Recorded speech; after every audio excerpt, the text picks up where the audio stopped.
America से करीब 12,000 kilometre दूर है मिडिल ईस्ट का इलाका। दुनिया मिडिल ईस्ट कहती है, भारत के संदर्भ में देखें तो वो वेस्ट एशिया होता है। यहाँ के 11 देशों में अमेरिका ने करीब 70 सैन्य अड्डे बना रखे हैं भाई साहब। हजारों सैनिक वहां लगा रखे हैं, एयरफोर्स और नौसेना लगा रखी है। लेकिन क्यों मिडिल ईस्ट में अमेरिका ने इतनी ताकत झोंक रखी है? सबसे बड़ा कारण है एक देश जिसका नाम है ईरान। ईरान जो कोल्ड वॉर के शुरुआती दिनों में अमेरिका का ही साथी हुआ करता था, लेकिन फिर आई 1979 की सर्दियां और ईरान में हुई इस्लामिक क्रांति, जिसके बाद ईरान की खुद की तस्वीर बदल गई और साथ ही बदल गए अमेरिका से उसके रिश्ते भी। दोस्त ना रहा। इस क्रांति का दोनों देशों पर क्या असर पड़ा, रिश्ते क्यों बदल गए, अंतर्राष्ट्रीय राजनीति में ये एक बड़ा सवाल है। सवाल ये भी है कि जब अमेरिका की दुनिया में रंगबाजी टाइट है तो ईरान उस रंगबाजी का लोड क्यों नहीं लेता? आप खुद सोचिए कि दुनिया के सबसे शक्तिशाली देश ने उसको घेर रखा है, इसके बाद भी ईरान खुलेआम एटम बॉम्ब बनाने की कोशिश कर रहा है। अमेरिका के आर्थिक प्रतिबंधों के बावजूद ईरान अपने सहयोगी गुटों के समूह एक्सिस ऑफ रेजिस्टेंस को फंडिंग कर रहा है। और जब हिजबुल्लाह का लीडर नसरल्लाह इजराइल के हाथों मारा जाता है, तब इजराइल से बदला लेने के लिए ईरान सैकड़ों मिसाइलें दाग देता है। ईरान इतना बेखौफ होना कैसे अफोर्ड कर पाता है? इस सवाल पर आज बात करेंगे, साथ ही इस पर भी कि आखिर मिडिल ईस्ट में अमेरिका वर्सेस ईरान की स्थिति क्यों बनी हुई है। नमस्कार, अपन कुलदीप और आप देख रहे हैं जटिलता का विलोम और सरलता का पर्यायवाची, आसान भाषा में।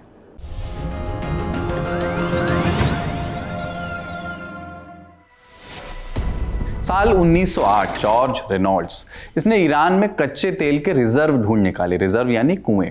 ईरान में मिला ये काले सोने का भंडार ब्रिटेन की नजरों में आ गया, लेकिन इस पर हक जमाना इतना आसान नहीं था। लिहाजा ब्रिटेन ने एक काम किया, एक प्लान बनाया। लंदन में एक कंपनी रजिस्टर हुई, नाम रखा उसका एंग्लो पर्शिया ऑयल कंपनी। इसने ईरान में तेल निकालना शुरू किया। पहली फुर्सत में ही तेल के इस खेल में कूद पड़ी ब्रिटेन की सरकार। 1914 में ब्रिटेन की सरकार ने इस कंपनी के मेजॉरिटी शेयर्स खरीद लिए। माने अब बरतानिया हुकूमत ईरान में काम कर रही एक ऑयल कंपनी की मालिक हो चुकी थी। साल 1935 में एक एग्रीमेंट साइन हुआ। इसमें लिखा था कि ब्रिटेन सरकार के मालिकाना हक वाली ये कंपनी कच्चे तेल के हर एक टन के बदले ईरानी सरकार को 4 ब्रिटिश पाउंड दिया करेगी और बदले में ईरानी हुकूमत कंपनी को क्या देगी? फ्री हैंड, कि ईरान सरकार इस कंपनी के काम में कोई दखल नहीं करेगी। माने इस कंपनी ने ईरान में ही तेल निकालने के लिए ईरान की ही सरकार से एक डील कर ली और ईरान की ही सरकार को ऑयल इंडस्ट्री से बाहर कर दिया। समय बीता तो धीरे धीरे ईरान को समझ में आया कि गुरु उनके साथ खेल हो गया है। ऑयल इंडस्ट्री पर विदेशी कंपनियों का कंट्रोल ईरान को अब खटकने लगा और इसी के खिलाफ ईरान में हुआ विद्रोह, जिसके बाद 1951 में ईरान के प्रधानमंत्री मोहम्मद मोसादेक ने पेट्रोलियम इंडस्ट्री या आप ऑयल इंडस्ट्री जो भी कह लीजिए, इसे नेशनलाइज कर दिया। यानी पूरी इंडस्ट्री सरकार के अधीन आ गई। ये ब्रिटेन और उसके परम मित्र अमेरिका के इंटरेस्ट के लिए, उनके हितों के लिए खतरे की घंटी थी। अमेरिका की इंटेलिजेंस एजेंसी CIA और ब्रिटेन की इंटेलिजेंस एजेंसी MI6 ने ईरान में तख्ता पलट की साजिश शुरू कर दी। प्लान बना और सफल भी हुआ। 1953 में जो प्रधानमंत्री है मोहम्मद मोसादेक, उनको हटा करके मोहम्मद रजा शाह पहलवी को सत्ता सौंपी गई। पहलवी प्रो अमेरिका थे, अमेरिका समर्थक थे, इसलिए ब्रिटेन और अमेरिका के इंटरेस्ट सलामत रहे। लेकिन पहलवी की लिबरल और वेस्टर्न नीतियों से देश में एक बड़ा वर्ग जो धार्मिक मान्यता को केंद्र में रखता था, जिनके लिए रिलीजन सबसे बड़ा था, वो उनके खिलाफ हो गया। पहलवी शाह थे तो उनके महंगे महंगे शौक भी थे और उनकी सरकार में फैले करप्शन से भी लोग परेशान हो गए। चक्का घूमा। 1979 में खेल ईरान के पक्ष में पलटा। ईरानी क्रांति के बाद, या जिसे इस्लामिक क्रांति कहते हैं, वो देश इस्लामिक रिपब्लिक बन गया और एक नारा खूब वहां पर सुना गया, खूब लगाया गया, मार्ग बार अमेरिका। अंग्रेजी में कहेंगे डेथ टू अमेरिका, हिंदी में कहेंगे अमेरिका की मौत हो। ईरान में मौजूद अमेरिकी दूतावास में काम करने वाले डिप्लोमेट्स को 444 दिनों तक बंधक बना करके रखा गया। एक तरफ तेल के व्यापार पर अमेरिका की पकड़ कमजोर हो गई, दूसरी तरफ अमेरिकी डिप्लोमेट्स के साथ ऐसा व्यवहार। अमेरिका के लिए ये हमारी जेल में सुरंग वाला मूवमेंट था। यहां से दोनों देशों के रिश्ते चटक गए। वजह कच्चा तेल, काला सोना। कच्चे तेल में इन दोनों देशों के इंटरेस्ट को यूं समझिए कि ईरान दुनिया के सबसे बड़े तेल उत्पादकों में से एक है। तेल और गैस ईरान की सरकारी आय का 50 से 80% हिस्सा है। दूसरी तरफ अमेरिका है, उसके पास खुद के लिए पर्याप्त ऑयल रिजर्व हैं, लेकिन अमेरिका का ध्यान दुनिया के एनर्जी मार्केट्स को कंट्रोल करने पर है ताकि उसकी जियोपॉलिटिकल पावर बरकरार रहे। इसलिए अमेरिका चाहता है कि मिडिल ईस्ट में उसकी धमक बनी रहे। अब 1979 में इस्लामिक क्रांति के बाद जब अमेरिका को मिडिल ईस्ट में अपना प्रभुत्व कम होता हुआ दिखा, तो 1980 से 1988 तक ईरान इराक युद्ध में अमेरिका ने इराक को अप्रत्यक्ष रूप से समर्थन दे दिया। अमेरिका और ईरान के बीच दुश्मनी की एक वजह इजराइल भी है। 1979 के बाद ईरान खुद को मुस्लिम देशों का नेता या अभिभावक मानता है, खासतौर से शिया समुदाय का। इसलिए फिलिस्तीन विवाद और इजराइल सीरिया की लड़ाई की वजह से इजराइल भी ईरान के दुश्मनों में शुमार हो गया। दोनों देश एक दूसरे के सामने सीना ताने खड़े रहते हैं। इसकी वजह को और विस्तार से समझ लेते हैं। 1979 की इस्लामिक क्रांति के बाद अयातुल्लाह खुमैनी के नेतृत्व में एक नया ईरान उभरा। इस क्रांति का असर सिर्फ ईरान तक सीमित नहीं था, इसकी गूंज पूरे मिडिल ईस्ट में सुनाई दी। ईरान की नई हुकूमत ने खुद को दबे कुचले मुसलमानों, खासकर शियाओं का नेता घोषित कर दिया, जो सुन्नी डोमिनेटेड सरकारों के राज में लंबे समय से हाशिए पर थे। इसने न सिर्फ ईरान की महत्वाकांक्षाओं को हवा दी, बल्कि उसे रीजनल लेवल पर कई नॉन स्टेट एक्टर्स को बनाने और उन्हें पोषित करने का मौका दे दिया। इन नॉन स्टेट एक्टर्स को सरकार के कुछ उदाहरणों से हम समझते हैं। सबसे बड़ा उदाहरण है हिजबुल्लाह। 1982 में इजराइल के लेबनान आक्रमण के खिलाफ हिजबुल्लाह का गठन हुआ। आज हिजबुल्लाह एक ताकतवर मिलिट्री और पॉलिटिकल चरमपंथी संगठन बन चुका है। हिजबुल्लाह के लीडर हसन नसरल्लाह, जिसने कुछ दिन पहले इजराइल ने एक एयर स्ट्राइक में जिसको मार दिया, वो नसरल्लाह बार बार इस बात को मानता रहा है कि हिजबुल्लाह का अस्तित्व ईरान के बिना संभव नहीं था। हिजबुल्लाह के पास प्रिसीजन रॉकेट्स और ड्रोन्स जैसे हथियार हैं। प्रिसीजन रॉकेट यानी वो रॉकेट जो दूर से भी किसी स्पेसिफिक स्पॉट को अटैक कर सकें। कई मीडिया रिपोर्ट्स और एक्सपर्ट्स का मानना है कि हिजबुल्लाह के पास 1 लाख के करीब ऐसे रॉकेट्स हैं और ये हथियार इजराइल के हर कोने पर हमला करने में सक्षम है। स्काई न्यूज में छपी एक रिपोर्ट के मुताबिक ईरान हिजबुल्लाह को हर साल सैकड़ों मिलियन डॉलर की मदद पहुंचाता है। इसकी मदद से हिजबुल्लाह ने करीब 20,000 सैनिकों की सेना बनाई है। ये नंबर्स हमें इंस्टीट्यूट फॉर स्ट्रेटेजिक स्टडीज नाम के एक थिंक टैंक की रिपोर्ट से मिले हैं। 2003 में अमेरिका और उसके साथियों जैसे ब्रिटेन, ऑस्ट्रेलिया और पोलैंड की सेना इराक में घुसी। इराक के राष्ट्रपति सद्दाम हुसैन को गिरफ्तार करके 2006 में फांसी दी गई। इराक की अस्थिरता का फायदा ईरान ने उठाया। उसने देश के शिया राजनीतिक और धार्मिक नेतृत्व के साथ संबंध स्थापित किए। सद्दाम के बाद एक प्रो ईरानी शिया डोमिनेटेड सरकार स्थापित करने की कोशिश की। इसके साथ ही ईरान ने कई कट्टरपंथी संगठनों जैसे कि पॉपुलर मोबिलाइजेशन फोर्सेस, PMF कहते हैं जिसको, उसको इराक की राजनीति और सैन्य मामलों में पकड़ बनाने में मदद की। PMF के कई सदस्यों की training Islamic revolutionary guards core IRGC, जो ईरान की एक सेना का विंग है, उसने की है। ईरान में असल में 2 सेनाएं हैं। एक है कन्वेंशनल आर्मी, जैसे कि हर देश में होती है, दूसरी है IRGC। इसका काम है इस्लामिक क्रांति के बाद उभरी सत्ता को डिफेंड करना। PMF ने इराक में आईसिस को हराने में महत्वपूर्ण भूमिका निभाई थी। साल 2022 में काउंसिल ऑन फॉरेन रिलेशंस में एक आर्टिकल छपा था। इसमें लिखा था कि आईसिस की हार के बाद इराक में ईरान का प्रभाव पिछले 2 दशकों में काफी बढ़ा है, लेकिन अभी इराक की माइनॉरिटीज जैसे कि कुर्द उनके खिलाफ हैं। कुर्द ने ईरान में होने वाले एंटी हिजाब मूवमेंट का समर्थन भी किया था कुर्दों ने। लेकिन इसी आर्टिकल के मुताबिक ईरान का बढ़ता इन्फ्लुएंस अमेरिका को काफी चिंतित कर रहा है, क्योंकि इस वजह से इराक पर अमेरिका की पकड़ लगातार कमजोर हो रही है। लेबनान और इराक के अलावा ईरान का प्रभाव सीरिया तक भी फैला हुआ है। 2011 में सीरिया में गृहयुद्ध हुआ। इसमें ईरान ने अल असद या असद परिवार का समर्थन किया था, जो वहां सत्ता में थे, अभी भी हैं। 1971 में बाथ पार्टी ने सीरिया में तख्ता पलट किया था, तब से वहां पर असद परिवार का राज है। 1979 में ईरानी क्रांति के बाद दोनों देशों में अच्छी दोस्ती हो गई।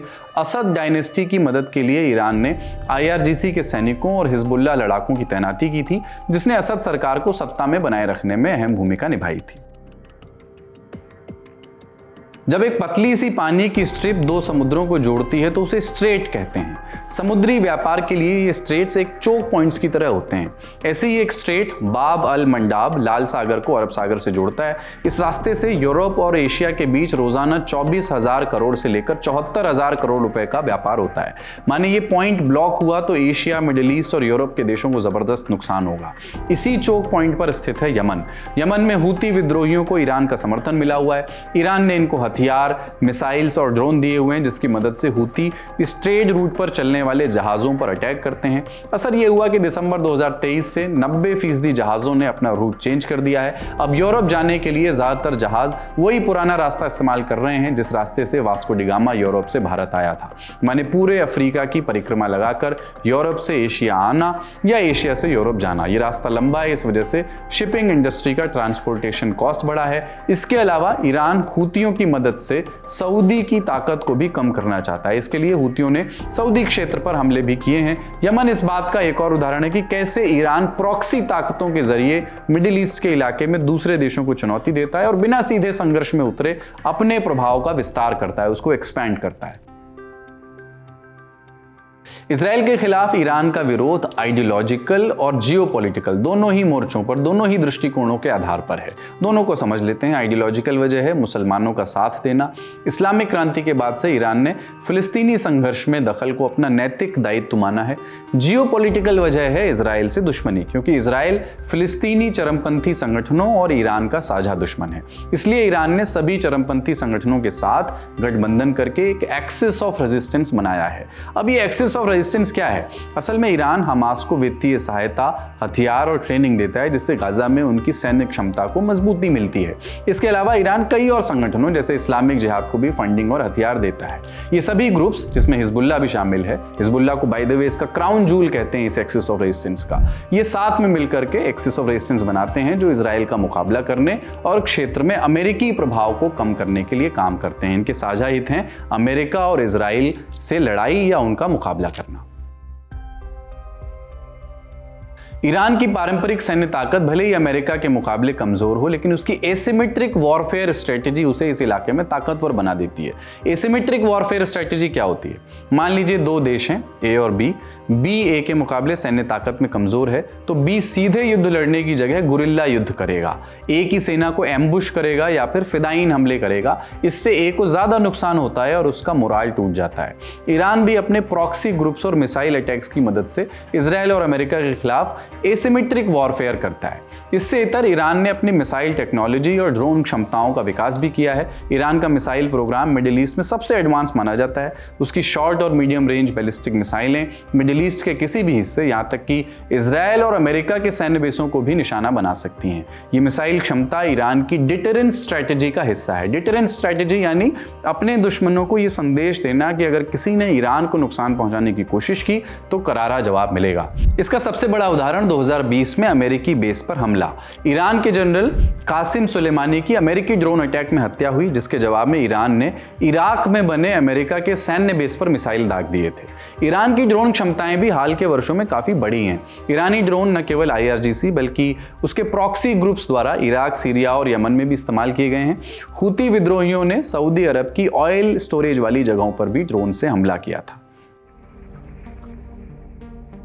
दशकों से अमेरिका और उसके सहयोगियों ने ईरान पर कई आर्थिक प्रतिबंध लगाए हैं, पाबंदियां लगाई हैं। प्रतिबंधों से उसकी अर्थव्यवस्था को भारी नुकसान भी हुआ है, जैसे महंगाई और बेरोजगारी बढ़ी और कच्चे तेल से होने वाली आमदनी में भारी गिरावट आई। इसके बावजूद ईरान ने इन प्रतिबंधों का असर कम करने के तरीके खोज लिए हैं, निकाल लिए हैं। सबसे अहम बात यह है कि ईरान ने उन देशों के साथ आर्थिक साझेदारी की है जो अमेरिकी प्रतिबंधों को नजरअंदाज करने के लिए तैयार हैं, जैसे कि चीन और रूस। चीन ईरान का सबसे बड़ा ट्रेड पार्टनर है और अमेरिकी दबाव के बावजूद चीन ईरानी तेल को इंपोर्ट करता है। यानी ईगल गैंग एक तरफ हो गया है और बिच्छू गैंग एक तरफ। रूस ने भी ईरान को आर्थिक और सैन्य सहायता दी है, जिससे दोनों देशों के बीच रिश्ते मजबूत हुए हैं। ईरान ने एक ब्लैक मार्केट इकोनॉमी भी विकसित कर ली है, जिससे वो प्रतिबंधों से बच जाता है। स्मगलिंग और गैर कानूनी पेमेंट्स की मदद से भी ईरान कई देशों के साथ व्यापार करता है। प्रतिबंधों के बाद भी ईरान की अर्थव्यवस्था को कुछ स्थिरता इधर से मिल जाती है। तो बात कुल जमा यही है कि ईरान ने अपने तंत्र विकसित कर लिए हैं जो उसे ये लिबर्टी देते हैं कि वो दुनिया की सुपर पावर के सामने न झुककर भी अपना काम करता रहे। फिर काला सोना तो है ही उसके पास। हालांकि हिजबुल्लाह पर इजराइल के हालिया और बड़े हमलों से उसकी ताकत क्षेत्रीय स्तर पर कुछ घटी जरूर है। आज इस टॉपिक पर इतना ही। जाने से पहले एक जरूरी सूचना कि अब से आसान भाषा में के एपिसोड गुरुवार और शनिवार को सुबह 8 बजे आया करेंगे। फिर मिलेंगे आसान भाषा में और फिर से आसान भाषा में बात करेंगे। ये स्टोरी लिखी, ये स्क्रिप्ट लिखी हमारे साथी आकाश ने। देखते रहिए दी लल्लन टॉक।